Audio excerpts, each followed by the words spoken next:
Assalamualaikum warahmatullahi wabarakatuh. Perkenalkan, nama saya Muhammad Taufik Raihan dari kelas 08 TPLP 010. Video ini merupakan bagian dari pemenuhan tugas mata kuliah interaksi manusia dengan komputer yang dibimbing oleh dosen pengampu Ibu Intan Kumalasari. Pada kesempatan ini, saya akan membahas studi kasus mengenai PT Sinergi Digital, sebuah perusahaan konsultan IT yang sedang berkembang pesat dan menghadapi tantangan serius dalam hal kolaborasi tim lintas lokasi.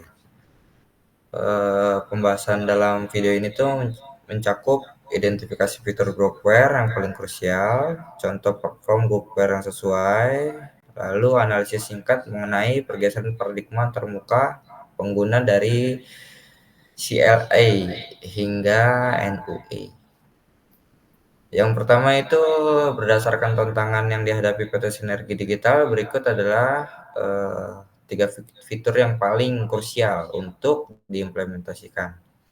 Yang pertama itu fitur komunikasi terintegrasi, real time, dan video conferencing.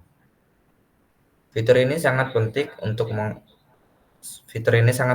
untuk mengatasi masalah komunikasi yang tidak efisien. Dengan adanya chat dan video call, komunikasi itu menjadi lebih cepat, terdokumentasi, dan mengurangi miskomunikasi yang umum yang terjadi lewat email.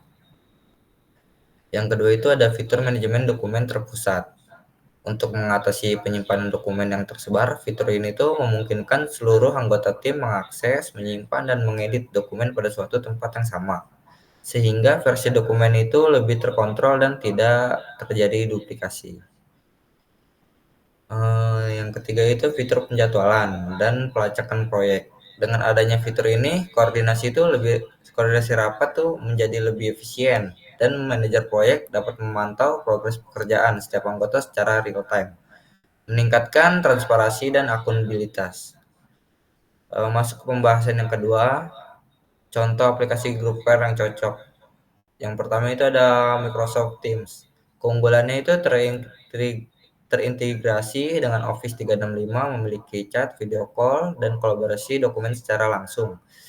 Namun di sini keterbatasannya itu membutuhkan lisensi berbayar dan infrastruktur TI yang stabil. Contoh yang kedua itu ada Google Workspace. Keunggulannya ini Google Workspace itu antarmuka sederhana, aksesibilitas tinggi, dan sangat cocok untuk kerja kolaboratif secara remote.